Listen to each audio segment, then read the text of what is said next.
Vladimir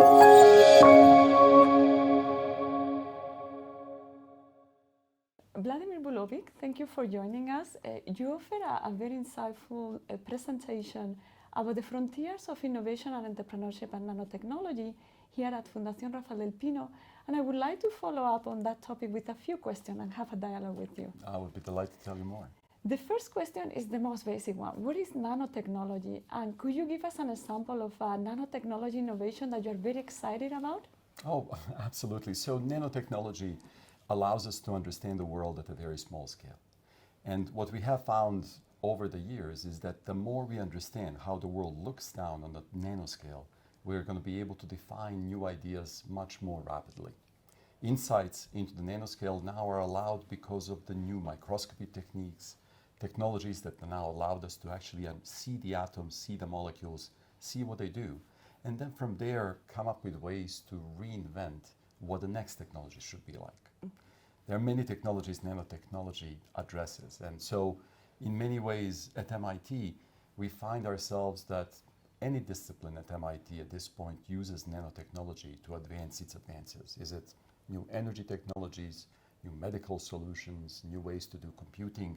They all rely on making technology smaller and smaller and getting those insights to make transformational opportunities. So let me show you one. Do you have a favorite? Well, this is my present favorite. It's the one that was developed over the last year. It looks like a cloth, but actually this is a solar cell.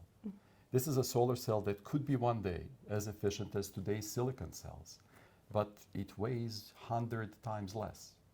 And as a result, can make deployment, installation, wearing, or simply presence of solar much more amenable, much more likely. Today, the cost of installation of solar is half, if not even more, when it comes to solar costs.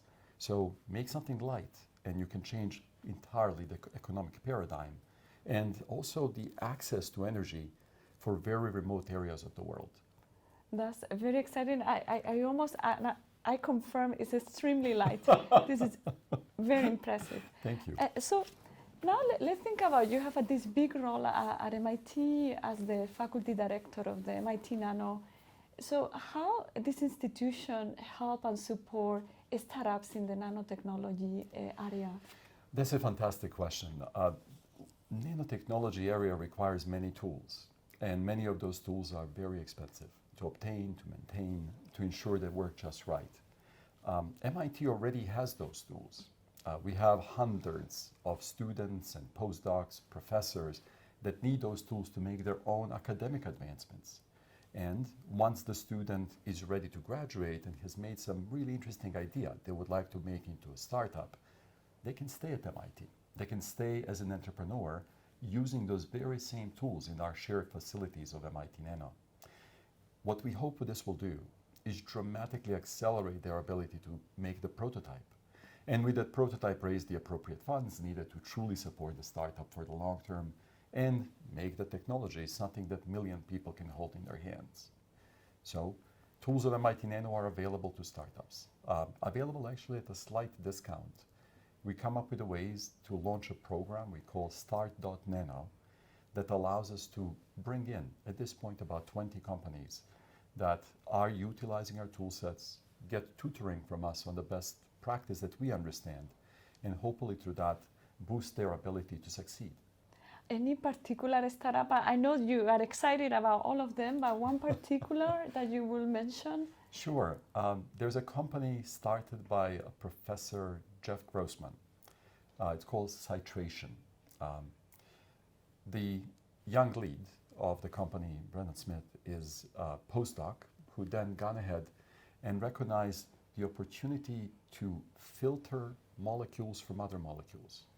Very simplistically, today in chemical industry, in purification industries, we separate different chemicals by having them both in the same boat and then boiling one, leaving the other one behind. The way it was described to me, that is kind of like making pasta and then decided to separate water from the pasta. You're going to boil all the water away, leaving the pasta in the pot. That is very energy intensive. Instead, what we do with pasta, we take a colander, we pour the pasta through it, and water goes through, the pasta stays. The only problem is that our pasta, our molecules are very, very small.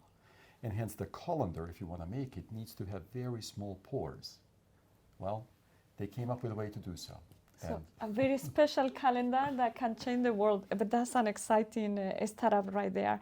So here we are in Spain. Any advice that you will, we don't have an MIT Nano lab, unfortunately, here, but any advice that you will give to the Spanish startups that are working in this space? Yeah, you have an incredible amount of talent in Spain. Academics of Spain are truly remarkable in what they have achieved. And connection between that academic discovery and business opportunity is the opportunity to strengthen. After all, every new idea will require new talent. That new talent will be grown through the academia. Recognizing that and supporting that transition is, I think, a tremendous opportunity for both from Spain and for Europe at large. So you're saying we have the key input, which is the talent, but we need to utilize well, give them the proper tool to really make the world better through nanotechnology. Absolutely, through nanotechnology or through whatever other skill they advance. That strong link between academia that provides the talent and the knowledge of new ideas, and the recognition that those new ideas can yield new industries that can impact millions, that is what needs to be strengthened. Thank you, Vladimir, for a very insightful dialogue. Thank you. Pleasure, Mercedes. Thank you.